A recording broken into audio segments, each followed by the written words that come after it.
السلام عليكم ورحمة الله وبركاته. بسم الله الرحمن الرحيم. الحمد لله رب العالمين والصلاة والسلام على سيد المرسلين، وأشهد أن لا إله إلا الله وحده لا شريك له، وأشهد أن محمدا عبده ورسوله. اللهم صل على محمد وعلى آل محمد كما صليت على إبراهيم وعلى آل إبراهيم، وبارك على محمد وعلى آل محمد كما باركت على إبراهيم وعلى آل إبراهيم في العالمين إنك حميد مجيد. ثم أما بعد, we continue our thoughts and thinking together. They say brainstorm, and I don't like this word because لا تأتي العاصفة بخير. Storm will not bring goodness. العرب تقول من شاور الناس شاطرهم عقولهم. Whoever consulting people, sharing their minds. So let's call it المشاطرة العقلية. المشاطرة العقلية.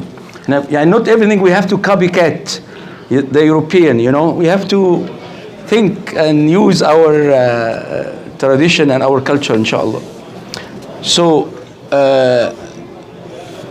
as part of working as one ummah, one community, and we're talking about just a little community of Oakville, and again, as I said, remove Oakville, but Milton, but Burlington, whatever, same idea, we can make this a successful story, and then we can copy-paste in other cities. Always they say when people come to Canada, they worry about their children. And the most important question, how to protect my children, because I want to live in Canada and I have kids and I'm worried about my kids. And my advice to everyone, my answer to this question, get them involved with you to work with the community, for Muslim community. Come to the masjid, come to the community center.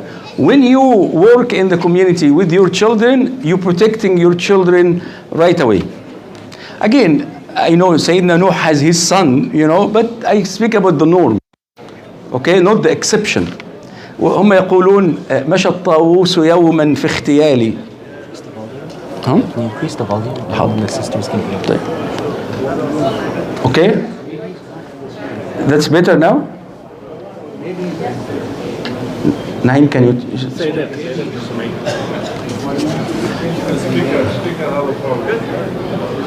Okay now? I will try to raise my voice. Maybe in the back. فهم يقولون في هذا المثل مشى الطاووس يوما في اختيالي فقلد شكل مشيته بنوه فقال على ما تختالون قالوا بدأت به ونحن مقلدوه فخالف مشيك المضبوط واعدل فإن عدلت معدلوه وينشأ ناشئ الفتيان منا على ما كان عوده أبوه.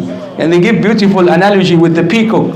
All the time it walks in an arrogant way. So the children copy their parents. And he said, why are you walking this way? They said, we copy you. So if you want to fix your children, fix yourself. And one way of fixing yourself to work for the ummah, to work to protect and to serve the Muslim community.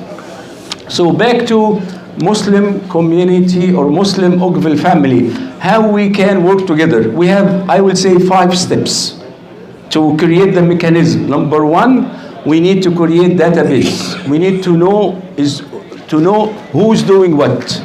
Who is doing what on the individual level and in the organization level. Number 2, we need to write down all our needs. What we need, al-hajiyat, al-daruriyat. And I didn't want to force it on you. I don't want to write for you and you choose. I want everyone to use his own language to write down what he thinks is important. Number 3, we need to write down the skills. What skills you have? What is your career? What is you are good at? What Allah subhanahu wa ta'ala give you as rizq in any field, anything that you are good at. And number 4, we'll do data analysis. تحليل البيانات. All this data when we have, we will be able to see. Right now we are blind. We don't know what's happening. And we always complain. And number 5, we'll form committees, we'll form groups. And I will call it steering groups. The steering groups will be able to take certain needs, and we have certain skills, so the good people at certain field will fulfill the needs that we have in the community. Of course, will not solve all our problems at once, but maybe some problems we can fix within weeks, some problems within month, some problem within years. But inshallah, moving forward, we'll be able to solve one by one, even awqaf, even farms, even, I know we talk about a lot of ideas before, but the problem is you have only 2-3 brothers come to you and tell you, okay, we are willing to help in this project. But we need the momentum. We need everyone to be part of this, to be able to make the change. As I said yesterday, with this truck, if you have 10 people, the truck will not move.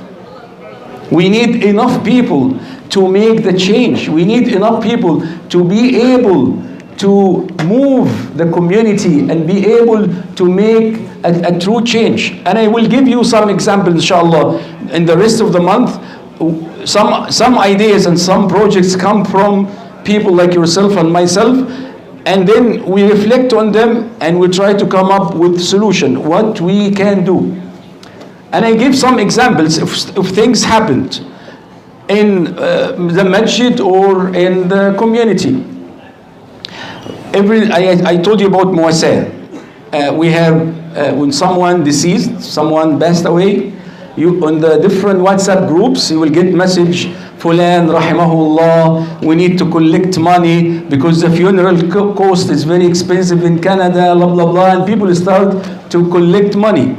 And what happened a few years ago, we decided to make Jam'iyya, a group of brothers, families that, and I think now we have 200, more than 200, Anis or Mahmoud Faraj. I'm sure we have more than 200 families now. Every time someone passes away, an email will or a message will come in WhatsApp group. You receive the message, Fulan rahimahullah, please pay $50. And then within, inshallah, a few days, we have $10,000 to help the family to pay for the funeral fees. So what happened is we take the individual work, the individual effort into one community work, one group, one organization, non-for-profit, or actually we open non-for-profit organization to serve this purpose only. So the need of the community and the skills of some people who have social relationships, some people who like to work with this stuff, some people love to make ghusl. Subhanallah, you know, some people say, I love to do ghusl. So subhanallah, Allah gave in their heart how to serve the Muslim community within this need, and so on. We can create more jobs on this. I give you another example. We have, anyone knows about Islamic Commerce or Chamber? Or Chamber of Commerce, sorry? Chamber of Commerce. Some brothers, I don't know them, but I read some news. They have Chamber of Commerce for Muslim businesses. But we don't know about them. How many of you own businesses? Even a small business, maybe by yourself. But we don't have a network. I know some people will have certain groups, certain WhatsApp group, they know each other, but it's a closed circle. What will happen if we extend this circle to have more people within the community? We'll be able to benefit more and more. And let me end with this. Anyone heard this term, interprovincial barriers? How many of you heard this? 1, 2, 3, 4. After Mr. Trump applied the tariff on Canada, we discovered that between the trade between provinces, Canadian provinces, have barriers. And now the federal government removed 50% of these rules and regulations to be able to trade between Ontario, Quebec, Manitoba. And I was shocked that I don't know that. And it will create $200 billion within Canada. Imagine if we as Muslims have some work together, how much work we can generate when we work together as companies and contractors and doctors and engineers and accountants. But we don't know who's doing what. This is why we make this QR code. And I didn't know what QR code mean, by the way. QR mean what? Okay, when you hear any abbreviation, I want you to learn what it means. Because after 200 years, your children, when you write Jack, what Jack means? Jazakallahu khairan. But after 200 years, nobody will say Jazakallahu khairan. They will say Jack. And AA, Assalamu alaikum. Isa, huh? What ISA? Inshallah. So I don't like to write it down. You should not write this way, by the way. Write Jazakallahu khair. Write Assalamu alaikum. But anyhow, QR mean quick response. So when you have any abbreviation, search on it and learn it. Don't just repeat without knowing what you are repeating. So we created this quick response code so you can scan it, and there's a form. Fill it, please, if you want. If you don't want, it's okay. But fill it with any information you can fill. And inshallah, we'll have regular meeting with people to be able to create our database. Then we'll be able, inshallah, to determine our needs and the teams to solve them, inshallah, step by step. Jazakumullahu khairan. Wassalamu alaikum wa rahmatullahi wa barakatuh.